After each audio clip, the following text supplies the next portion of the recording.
시청자 여러분, 한 주간도 주 안에서 평안하셨습니까? 시작된 한 주간도 성삼위일체 하나님께서 여러분과 늘 함께 하시기를 원합니다. 이번 주에도 하나님 말씀 중심의 삶을 살아가시기를 원하오며 현오리와 함께하는 구원의 여정, 이번 주에도 함께 출발하도록 하겠습니다. 2022년 20주차 하나님의 말씀은 마태복음 5장 8절의 말씀이 되겠습니다. 자, 함께 외워봅시다.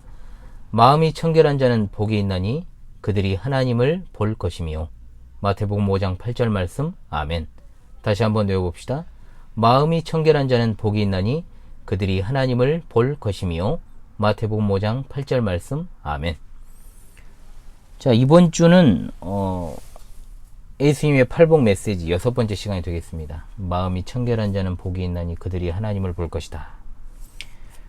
사실 따지고 보면 이 말씀은 참 밑도 끝도 없습니다. 도대체 마음이 청결하다는 것의 기준이 뭘까?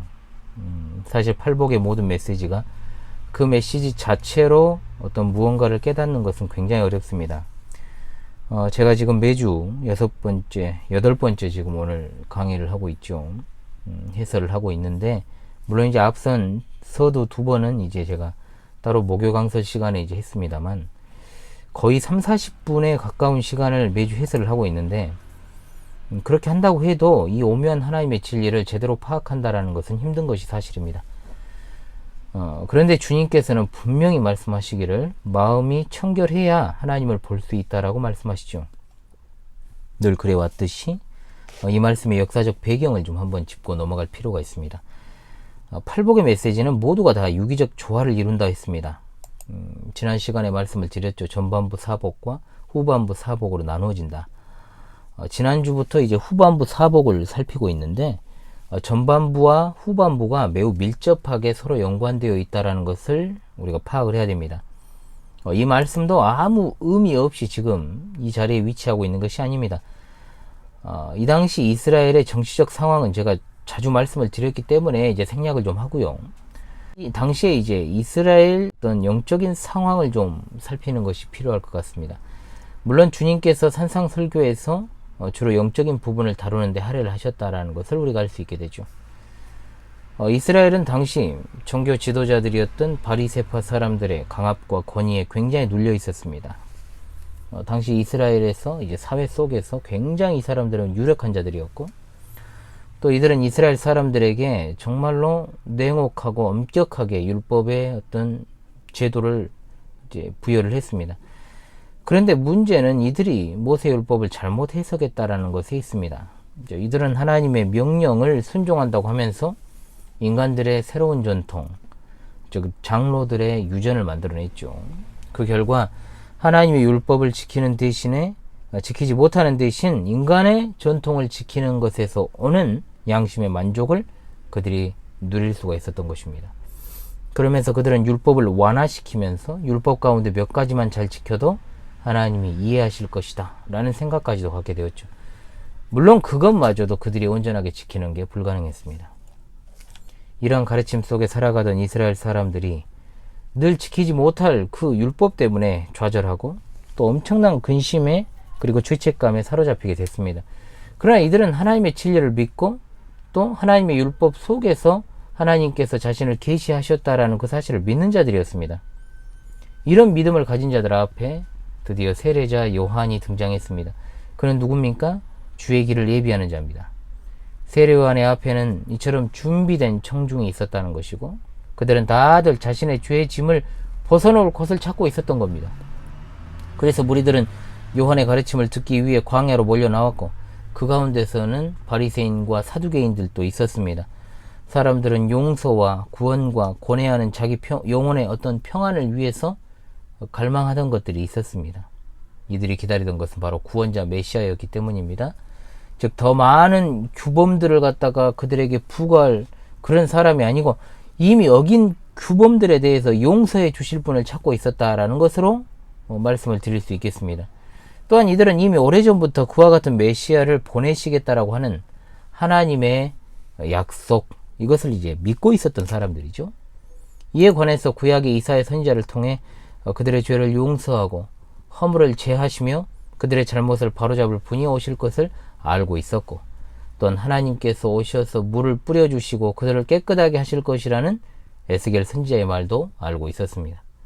자, 그때가 되면 하나님께서 돌 같은 마음을 제하시고 새로운 마음을 주실 것이다. 하나님께서 그들의 허물을 씻으시고 그들의 죄를 깨끗하게 하실 것이라는 그 사실을 말입니다. 이처럼 많은 사람들은 지식이 있었습니다. 그러나 그들의 지식은 경험하지 못한 지식이었습니다. 그래서 그들은 광야에 나왔습니다. 엄청난 짐을 진 채로 그들은 나왔습니다. 세례 요한이 회개하라 천국이 가까웠느니라 선포할 때 그들은 즉각적으로 짐을 내려놓고 용서를 구하지 못했습니다. 왜 그랬을까요? 니고데모가 가장 훌륭한 예시가 됩니다. 니고데모는 바리새인입니다. 그리고 산헤드린 공회원이고 율법 교사였습니다. 그럼에도 불구하고 그는 항상 마음에 염려가 가득했습니다. 그가 예수님께 나와서 말합니다. 요한복음 3장 2절 라삐여 우리가 당신은 하나님께로부터 오신 선생인 줄 아나이다. 하나님이 함께 하시지 아니하시면 당신이 행하신 이 표적을 아무도 할 수 없음이니이다. 적어도 니고데모는 굉장히 솔직한 사람이고 또한 예수님께서 하나님으로부터 오셨다라는 것을 아는 통찰력을 가지고 있는 사람입니다. 그의 마음은 이런 말들로 가득 차 있었을 것입니다. 제가 의로워지려면 당신의 나라에 들어가려면 하나님의 자녀가 되려면 어떻게 해야 됩니까? 물론 성경에는 니고데모가 이제 질문한 내용이 나오진 않습니다만 왜 안 나올까요? 질문할 필요가 없이 예수님이 그의 마음을 다 읽으시고 바로 답변하는 내용이 요한복음 3장 3절에 이어지기 때문입니다. 예수께서 대답하여 이르시되 얼마나 놀랍습니까 여러분? 우리 성도는 때때로 주님께 질문을 던지지 않아도 주님이 다 아시고 답을 해주실 때가 굉장히 많습니다. 예수님께서는 그에게 말씀하십니다. 진실로 진실로 내게 이르노니 사람이 거듭나지 아니하면 하나님의 나라를 볼 수 없느니라. 자, 니고데모는 항상 이런 생각을 했습니다. 나는 바리새파 사람이고 율법을 지키려고 노력하고 있는 중이고 그리고 이 지역의 관원이고 율법 선생이다. 하지만 이것으로는 충분하지 않다. 그는 자기가 어떤 죄인임을 인식할 정도로 정직한 사람입니다. 율법을 지키려고 했지만 그는 그것이 얼마나 허황된 것인지를 깨달은 겁니다. 물론 소수지만 그 당시 니고데모와 같은 생각을 하는 사람이 많이 있었을 것입니다. 예수님께서 5,000명을 기적적으로 먹이신 사건을 아시고 계십니다. 여러분들은 제가 이것도 강설을 했었지요. 그러자 다음날 무리가 그에게 이렇게 묻습니다. 우리가 어떻게 해야 하나님의 일을 하오리까? 자, 주님은 대답하십니다. 하나님께서 보내신 일을 믿는 것이 하나님의 일이니라. 아멘. 자, 기적을 체험한 그들이 실제로 하는 말은 니고데모의 말과 같은 거예요. 우리는 율법을 알고 있습니다. 의식도 압니다. 그렇지만 하나님의 일의 실제를 알기 위해서는 어떻게 해야 됩니까? 이 사람들이나 우리나 실제적인 것을 알기 원하는 거죠. 실제적인 것. 실제로 하나님의 나라에 들어가는 법을 알고 싶어 한다는 겁니다. 이미 말씀드렸습니다. 이들은 이미 깨달았습니다. 율법을 지키는 것으로 하나님 나라에 들어갈 수 없다는 걸 알고 있어요. 그러니까 답답해가지고 자꾸 묻는 겁니다. 자꾸. 여기 답답한 사람 가운데 한 명의 질문이 있습니다. 누가복음 10장 25절 어떤 율법 교사가 일어나 예수를 시험하여 이르되 선생님 내가 무엇을 하여야 영생을 얻으리이까? 이것도 똑같은 질문입니다. 많은 사람들이 알고 싶은 질문이었습니다. 간단히 말하면 기준이 뭐냐 이거예요. 기준이 뭡니까? 하나님을 기쁘시게 하려고 율법을 지키려 하지만 그것을 지킬 수 없다는 것을 느끼고 알기 때문에 늘 죄책감과 근심과 좌절 속에서 어떻게 내가 이것으로부터 해방될 수 있는가가 그 당시 1세기 이스라엘 백성 다수의 영적인 상태였던 것입니다. 바로 이런 때가 예수님이 오시기에 너무나도 적절한 때였던 거죠. 왜냐하면 예수님께서 바로 이것들에 대한 이 질문들에 대한 정답이시고 해답이시기 때문입니다. 하나님은 거룩하신 하나님, 완전하신 하나님이십니다. 그분께는 죄가 전혀 없습니다. 하나님께서는 죄악된 인간을 구원해 주시겠다고 하시지만 죄악된 인간이 이렇게 말합니다. 어떻게 거룩한 하나님이 죄악된 인간에게 구원을 주실 수 있겠어? 정직하고 신실한 유대인은 내가 하나님의 율법을 지킬 수 없는데 어떻게 하나님 나라에 들어갈 수 있겠냐고 물을 것입니다. 마태복음 5장에서 갈릴리 언덕에 앉아서 주님의 말씀을 듣던 대부분의 사람들이 물어보고 싶었던 말이었죠. 앞서 예수님께서는 온 갈릴리를 돌아다니면서 회당에서 가르치시고 하나님 나라 복음을 전파하시며 온갖 병자들을 또한 고치셨습니다. 이미 예수님의 명성은 사방에 퍼져 있었습니다. 무리들도 그 소식을 들었습니다. 그들이 그를 보았고 그분의 가르침을 들었고 그분이 행하신 기적을 알고 있었습니다. 그러면서 그들은 이런 의문을 품었던 것이죠. 자, 그런데 오늘 우리가 보는 팔복의 메시지는 이런 의문에 대한 정확한 해답을 제시합니다. 마음이 청결한 자는 복이 있나니 그들이 하나님을 볼 것이며. 항상 말씀드립니다만 복이 있다는 말 이후에 그들이란 말이 나오지 않습니까? 이것은 정확하게 표현을 하면 그들만이 하나님을 볼 것이며, 모든 게 그들만이라고 이렇게 이해를 해야 됩니다. 번역도 그렇게 하는 게 맞습니다. 이것은 외적인 정결 의식을 지키는 자들을 말하지 않습니다. 의식을 지키는 자들이 아닙니다. 인간의 성취를 중요시하는 자연 종교를 가진 자들은 더더욱 아닙니다. 머리로만 아는 신앙이 아니라는 거죠. 오늘날에도 많은 사람들이 그들이 믿는 신앙 고백만 건전하다면 충분한 것처럼 여기는 정말로 머리로만 아는 신앙에 만족하며 살아가는 자들이 많습니다. 머리로만 아는 신앙은 아무리 앞으로 나가봤자 손으로만 행하는 신앙으로 끝나는 겁니다. 그러나 주님께서는 사무엘상 16장 7절에 나 여호와는 중심을 보느니라, 이것은 지성과 양심과 감정과 의지를 다 포함해서 하신 말씀이다, 이겁니다.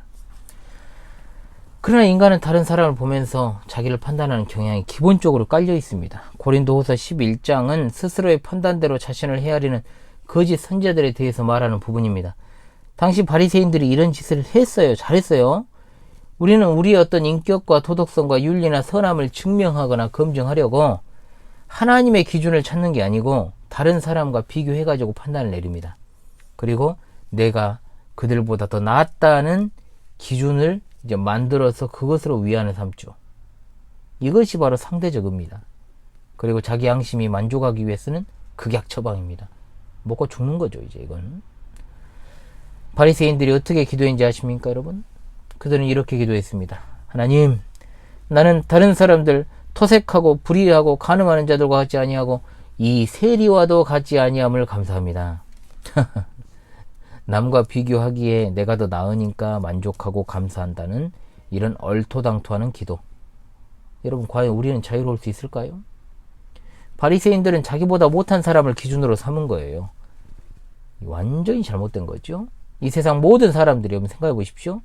자기보다 못한 사람을 기준으로 자기를 평가하면 이 세상의 모든 기준은 어떻게 되겠습니까? 완전히 낮아지고 천박해지고 천박해질 대로 천박해질 거예요. 진짜로 그렇죠. 그러나 하나님께서는 너희들은 세리나 부도덕한 사람보다 더 나아야 된다? 이렇게 말씀하지 않으셨습니다. 예수님께서는 말씀하셨습니다. 단지 하나님을 너희가 보고 싶다면 청결해야 된다. 5장 48절에서 주님은 이렇게 말씀하시죠. 하늘에 계신 너희 아버지 온전하신 것 같이 너희도 온전하라. 이것이 바로 절대적이고 의롭고 거룩하고 우주 만물의 유일하신 창조주 하나님의 기준이다, 이 말입니다. 누가 그 나라에 들어갑니까? 누가 천국에 들어가느냐 말입니다. 누가 하나님의 존전에 나아갈 수 있고 누가 구원받습니까, 여러분? 누가 하나님을 봅니까? 누가 참된 복이 충만한 상태에 들어갑니까? 그것은 바로 오직 마음이 청결한 자입니다. 바리새인들은 손을 씻고 항아리를 씻고 그릇을 씻지 않으면 이제 불안해서 어쩔 줄 몰라요. 성경에는 그들이 박하와 회향과 근처의 11조를 드렸다고 나옵니다. 아주 작고 사소한 최소의 11조까지 다 드렸다는 겁니다. 자, 그런 면만 보면은 분명히 이것은 우리도 부끄러운 모습이 많이 있죠. 비교하자면. 그러나 그들은 사랑과 진리와 긍휼에는 전혀 관심이 없었다는 겁니다. 그러나 주님은 그들을 이렇게 꾸짖으셨습니다. 회칠한 무덤 같으니 겉으로는 아름답게 보이나 그 안에는 죽은 사람의 뼈와 모든 더러운 것들이 가득하도다. 한마디로 주님은 위선의 겉옷을 갖다가 쫙 찢어버리신다, 이 말이에요. 이제 보니 정말 팔복에서 이 부분이 중요하다고 느끼지 않으십니까, 여러분? 그런데 왜 여기에 등장할까? 팔복 하나하나가 다 소중한 하나님의 말씀들입니다. 그러므로 그 중에 중요하지 않은 것이 하나도 없고 또 빼버려서 되는 것이 존재하지 않습니다. 팔복은 참으로 하나님의 마음에 맞는 완벽한 순서로 구성되어 있습니다. 팔복 모두가 다 하나의 멋진 실체라는 것이죠. 자, 연결고리를 한번 우리가 따져볼 필요가 있어요. 여기서 전체를 일목요연하게 이해를 하려면 여러분 잘 들으셔야 됩니다. 가능하면 메모를 좀 하시기 바래요. 자, 첫째부터 이제 다음 주에 제가 해설하게 될 화평하게 하는 자까지 7가지 복, 아름다운 패턴이 있어요. 뭐냐? 처음 셋이 있습니다. 뭡니까? 심령이 가난한 자, 애통하는 자, 온유한 자. 자, 이것이 바로 이제 네 번째가 뭐예요? 의에 줄이고 목마른 자죠. 이것으로 이제 이어집니다. 네 번째에서 이제 앞에 세 개가 절정을 이룹니다. 거지와 같은 마음으로 시작을 했잖아요. 여기서 이제 죄에 대한 애통이 생겨납니다. 자신을 전적으로 타락한 죄인으로 볼 때 여러분은 하나님 앞에서 겸손해지고 이제 온유해지는 것이죠. 이 시점에서 이제 하나님의 의를 소리쳐 간구한 겁니다. 이제 연결이 되죠. 그러면 하나님께서 시청자 성도 여러분을 긍휼히 여겨주시고 여러분의 마음을 청결하게 하시며 이번 주 여러분에게 화평하게 하는 은사를 주십니다. 그러므로 다섯 번째에서 이제 일곱 번째 복은 처음 셋이 네 번째에서 딱 이루고 그 다음에 네 번째로부터 이제 그 다음이 흘러나오는 거예요. 그리고 이제 더 복잡한 패턴이 나옵니다. 뭐냐? 첫 번째와 다섯 번째, 두 번째와 여섯 번째, 이 세 번째와 일곱 번째가 짝을 이루고 있다는 거예요. 자, 잘 기억하십시오. 첫 번째와 뭐가? 다섯 번째, 두 번째와 여섯째, 세 번째와 일곱 번째. 연결을 좀 해보십시오, 여러분. 심령이 가난한 자들은 자기가 완전히 파산한 거지에 불과하다는 것을 깨닫는 자들은 다섯째가 뭡니까? 다른 사람들을 불쌍히 여깁니다. 자비를 베풉니다. 긍휼을 베풉니다. 두 번째, 자신의 죄를 애통해하는 자들은 여섯 번째, 오늘 우리가 공부하는 마음이 청결한 것이 무엇인지를 깨닫게 됩니다. 마지막으로 온유한 자들이 바로 화평케 하는 자들입니다. 이어지는 거죠. 자, 얼마나 여러분 놀랍고 참으로 아름답습니까? 우리를 향하신 하나님의 마음이 바로 이런 순서로 이루어져 있다라고 하는 것입니다. 자, 그렇다면 이제 오늘 주제 마음이 청결한 자들에게 맞는 나라를 좀 소개를 하도록 하겠습니다. 자, 어떤 나라일까요? 여러분 세상에는 두 가지 종교밖에 없어요. 자, 뭔 소리십니까 목사님? 종교가 얼마나 많은데 우리 주위에. 네, 제가 늘 말씀을 드렸죠. 세상엔 두 가지 종교밖에 없습니다. 하나는 어떤 종교냐? 인간적인 성취의 종교입니다. 일명 행위 종교 또는 자율 종교, 자연 종교라 부르죠. 인간의 노력으로 성취하는 것입니다. 또 하나의 종교가 있습니다. 신적인 성취의 종교입니다. 계시 종교, 은혜 종교, 타율 종교라고 부릅니다. 이 종교의 특성, 저는 아무것도 할 수 없으니 하나님께서 그리스도 안에서 다 하셨습니다. 라고 하는 것이 출발점입니다. 선택하십시오. 인간의 성취의 종교는 인류 역사를 통해 옷만 갈아입고 등장한 사탄의 거짓말입니다. 속임수예요. 어떤 무리나 공동체에서든지 자신의 노력으로 자기의 열정과 힘으로 자기가 가진 자원으로 천국에 들어가려는 사람들이 항상 있어 왔습니다. 예수님께 나온 무리 가운데서도 분명히 있었습니다. 이런 부류가. 그러나 이미 말씀드린 대로 예수님께서는 이들의 옷을 갖다가 싹 벗겨버리셨어요. 미안하지만 너희들은 하나님 나라를 볼 자격이 없다. 너희는 결코 내 나라에 들어오지 못한다. 그 나라는 어떤 자들? 마음이 청결한 자들만을 위한 나라이기 때문이다. 라고 말씀하셨습니다. 변명의 여지가 없습니다. 이들은 구약 성경을 알잖아요. 시편 51편 6절 주께서는 중심이 진실함을 원하신다. 이 말씀을 그들이 알고 있습니다. 또한 같은 진리가 최근에 제가 제네바 시편가에서 불렀던 24편 1절로 5절에 나옵니다. 땅과 거기 충만한 것과 세계와 그 가운데 사는 자들은 다 여호와의 것이로다. 여호와께서 그 터를 바다 위에 세우시며 강들 위에 건설하셨도다. 여호와의 산에 오를 자가 누구며 그의 거룩한 곳에 설 자가 누구인가? 곧 손이 깨끗하며 마음이 청결하며 뜻을 허탄한 데 두지 아니하며 거짓 맹세하지 아니하는 자로다. 그는 여호와께 복을 받고 구원의 하나님의 의를 얻으리니. 아멘. 자, 누가 그 나라에 들어간다고요? 예수님께서 여러분 시편 24편을 여섯 번째 복으로 요약을 하신 거예요. 마음이 청결한 자가 들어갑니다. 이사야 선지자는 말합니다. 여호와의 손이 짧아 구원하지 못하심이 아니다. 그리스도께서 죄 가운데 빠져서 길을 잃은 백성을 보셨습니다. 예수님 당시 유대인들은 끊임없이 이렇게 외쳤습니다. 아무도 없습니까? 중재자 없습니까? 그런데 그들이 그토록 높이며 사랑하는 이사야 선지자의 메시지에 집중을 안 한 겁니다. 이미 답이 제시되었습니다. 이사야 59장 16절로 17절 사람이 없음을 보시며 중재자가 없음을 이상히 여기셨으므로 자기 팔로 스스로 구원을 베푸시며 자기의 공의를 스스로 의지하사 공의를 갑옷으로 삼으시며 구원을 자기 머리에 써서 투구로 삼으시며 보복을 속옷으로 삼으시며 열심을 입어 겉옷을 삼으시고 라고 했습니다. 그리스도께서 오셔서 구원의 옷을 입으실 것이다. 이어 20절에서 이사야 선지자는 말합니다. 구속자가 시온에 임하리라. 아멘. 이사야 59장을 알았다면 그토록 외쳤던 자신들의 질문에 대한 해답도 알았을 것입니다. 에스겔 36장을 알았더라면 메시아께서 오셔서 그의 백성의 속을 씻어주리라는 것도 알았을 겁니다. 사무엘상 16장 7절 이들에게 사람은 외모를 보거니와 나 여호와는 중심을 보느니라고 상기를 시키고 있습니다. 마음이 청결하지 않으면 결코 하나님 나라에 들어갈 수 없고 하나님 앞에 나아갈 수 없으며 결코 그의 용서를 받을 수 없고 결코 구속자를 알지 못하고 구원도 모르고 우리의 죄 가운데 그저 좌절하며 죽을 수밖에 없습니다. 그런데 나는 아무것도 한 일이 없는데 예수 그리스도께서 오셔서 그 일을 하셨다라고 하는 것이 복음의 놀라운 소식입니다. 예수님께서는 우리 마음을 청결하게 하셨습니다. 십자가에서 주님께서 우리의 모든 죄를 지시고 죄값을 다 담당하시고 지불하셨습니다. 이로 말미암아 그의 의가 우리에게 전가되었다라고 성경은 말하고 있어요. 참으로 기이하고 이해 안 되는 막교환이죠. 똥을 받고 금을 받은 거잖아요. 지금 똥을 받고 금덩어리를 준 거잖아요. 지금 예수님께서 우리 죄를 취하셨습니다. 똥보다 더 더러운. 우리는 그런데 그분의 거룩한 의를 받았어요.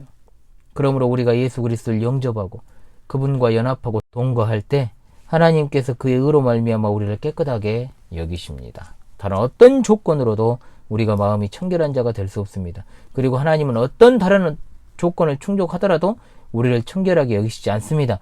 오직 하나님과 사람 사이의 유일한 중보자가 되시는 예수 그리스도와 연합할 때, 하나가 될 때, 내가 그 안에, 그가 내 안에 거하게 될 때 가능하게 되는 것입니다. 이것이 바로 세상 종교와의 결정적인 차이점입니다.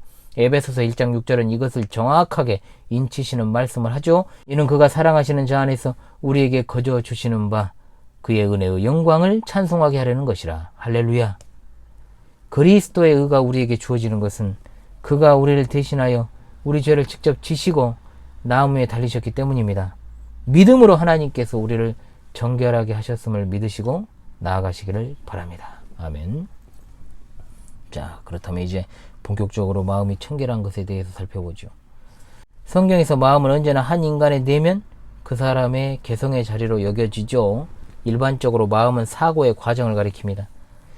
종교의식상의 청결, 위생상의 청결, 또 외형적인 행동적 차원에서의 도덕적 청결 아닙니다. 예수님은 그런 외식하는 자들을 늘 깨부수셨습니다.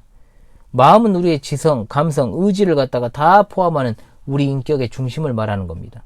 그러므로 마음의 청결이라고 하는 것은 단순히 지성만, 감정만, 행동만 깨끗한 것이 아니고 또 우리 인격의 중심이 깨끗하게 되는 것을 말하는 것이죠.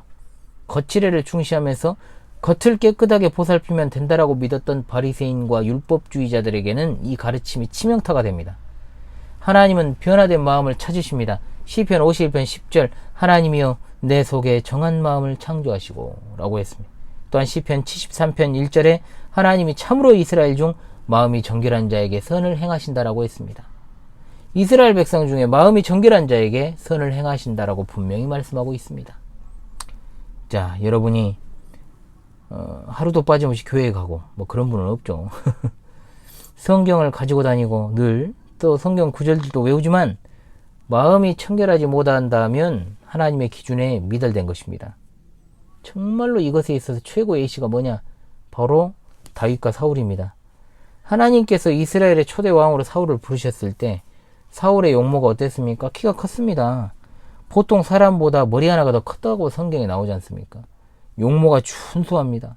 그런데 그것뿐입니다. 그것뿐이에요. 겉이 번지르르 하다고 해가지고 속까지 실속에 쓰리라는 법은 없죠.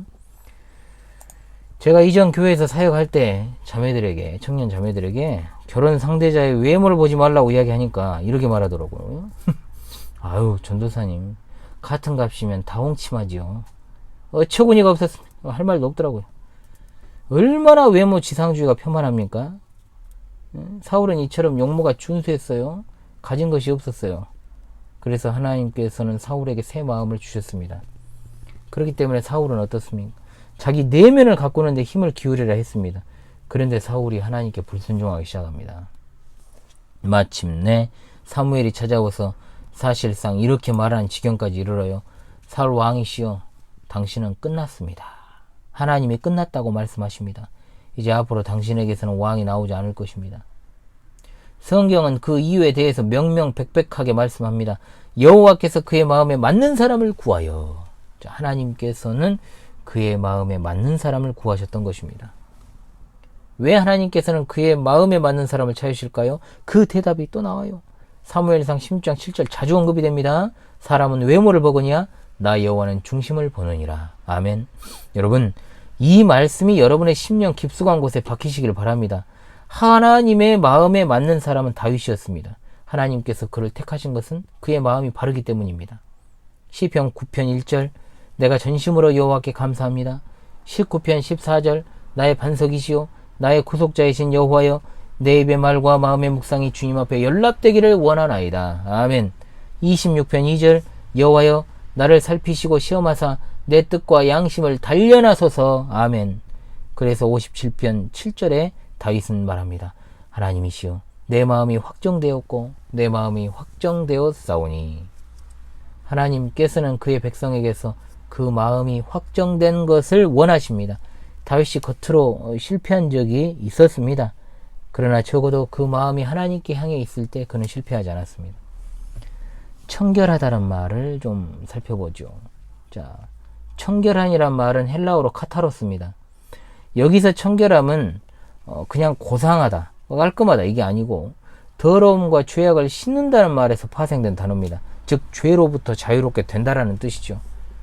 주로 심리학자나 상담가들이 영혼의 정화라는 말로 사용하는 카타르시스, 여기서 나온 단어입니다.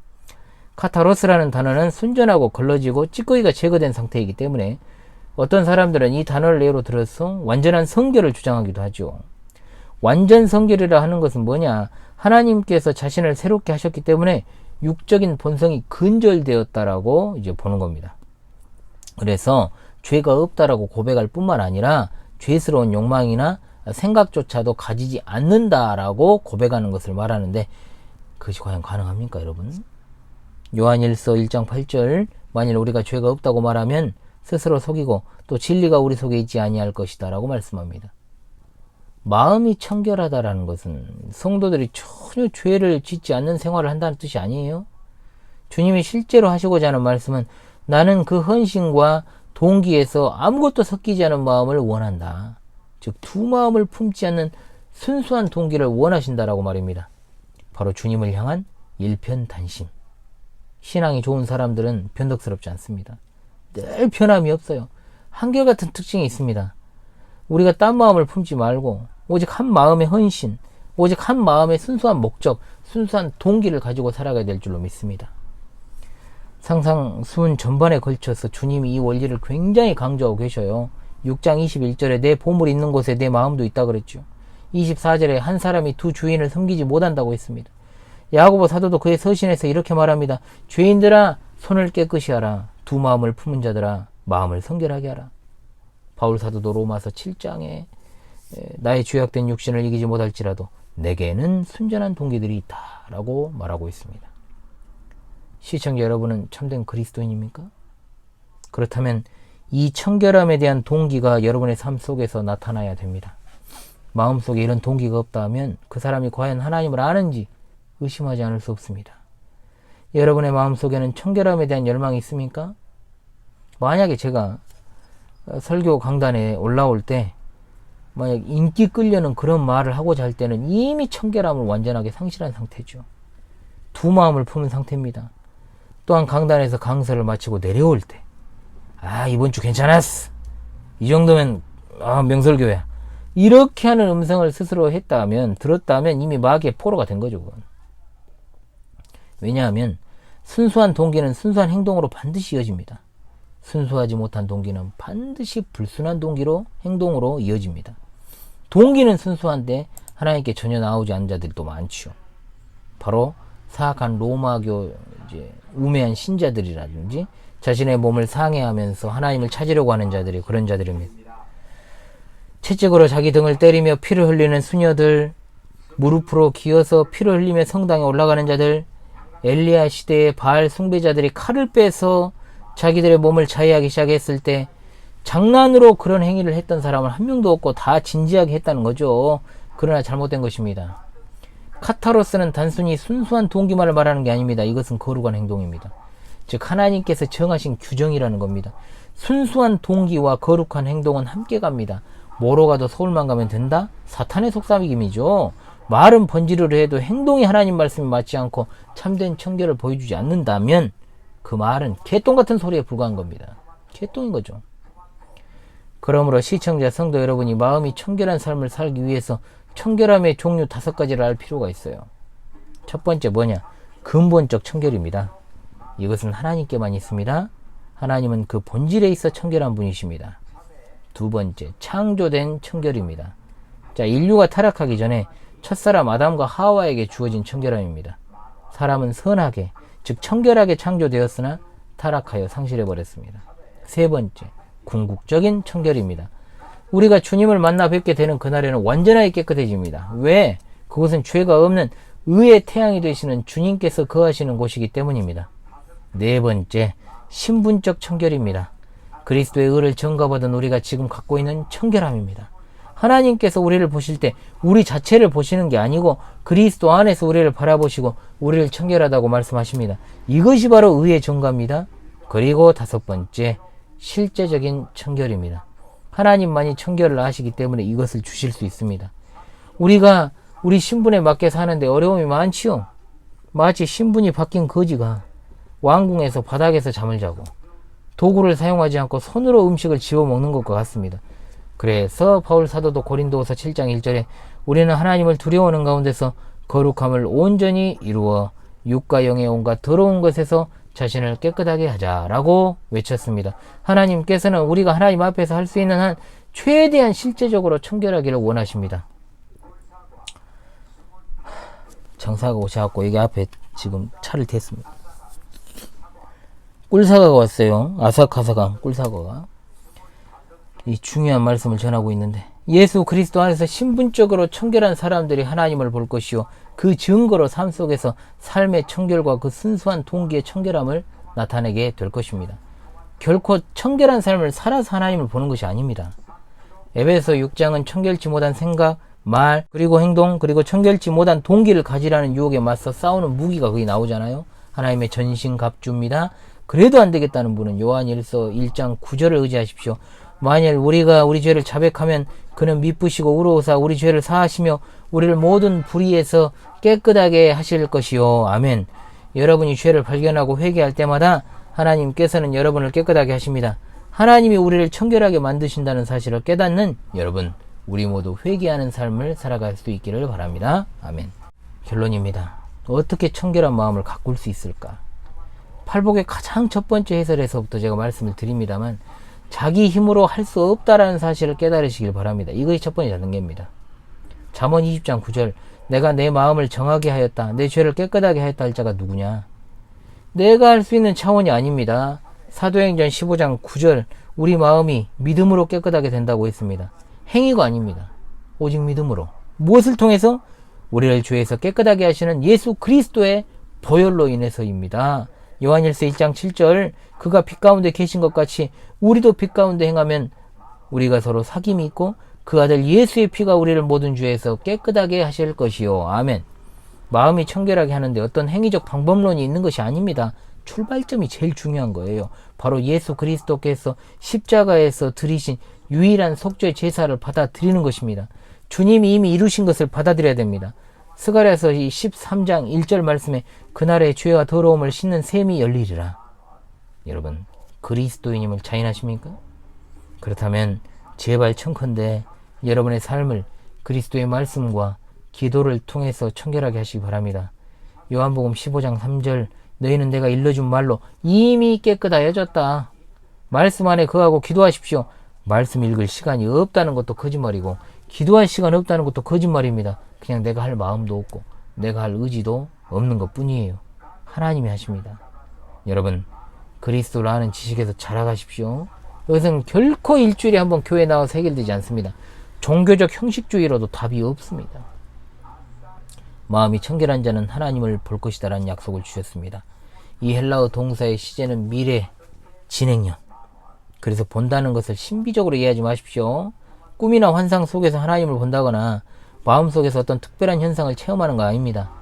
고린도전서 13장 12절 우리가 지금은 거울로 보는 것 같이 희미하나 그때에는 얼굴과 얼굴로 얼굴을 대하여 볼 것이요 지금은 내가 부분적으로 아나 그때에는 주께서 나를 아신 것 같이 내가 온전히 알리라. 아멘. 우리는 현재 하나님을 보고 있습니다. 믿으십니까? 아멘 하십시오. 현재의 삶 속에서 우리는 하나님을 친밀히 하고 교제하는 것, 그것이 바로 우리가 지금 하나님을 보는 것의 증거입니다. 그러나 우리는 장차 닥쳐올 미래, 즉 내세에는 하나님을 아는 지식이 훨씬 더 많아질 것이고 하나님과의 교제가 훨씬 더 친밀해질 것입니다. 이 윤목사는 여러분의 현재가 여러분의 인생 가운데 가장 행복한 순간이시기를 바랍니다. 그렇게 믿으십니까, 여러분? 과거 그 어떤 때보다도 지금보다 내가 하나님을 친밀하게 만났던 때가 있으시면 한번 손을 들어보십시오. 있으실 수도 있겠지요. 그러나 적어도 제가 알고 관계하시는 분들 가운데 인생은 참 후회의 연속이고요. 돌이켜보면 참으로 부끄러운 일 투성입니다만, 그러나 현재를 가장 힘껏 살아가는 진정한 그리스도인에게 있어서 돌아가고픈 과거가 있어서는 안 되는 겁니다. 이 말의 뜻을 잘 이해를 하십시오. 지금 현재 너무 행복하고 그리고 미래에 만끽할 궁극적 행복에 하는 것이 진짜 그리스도인입니다. 지금 아프고 지금 어렵고 지금 고통스러운 것 아무것도 아니에요. 마음이 청결한 자는 하나님을 볼 것이기 때문에 하나님을 날마다 즐거워할 것입니다. 친밀하게 교제할 것입니다. 인생의 제일 되는 목적, 하나님을 영화롭게 하고 영원토록 그분을 즐거워하는 것이 실현되는 것입니다. 여러분의 마음은 청결하십니까? 다시금 이번 주 하나님 말씀을 외우면서 이번 주 말씀 해설을 마무리하도록 하겠습니다. 마음이 청결한 자는 복이 있나니 그들이 하나님을 볼 것이며, 마태복음 5장 8절 말씀, 할렐루야, 아멘.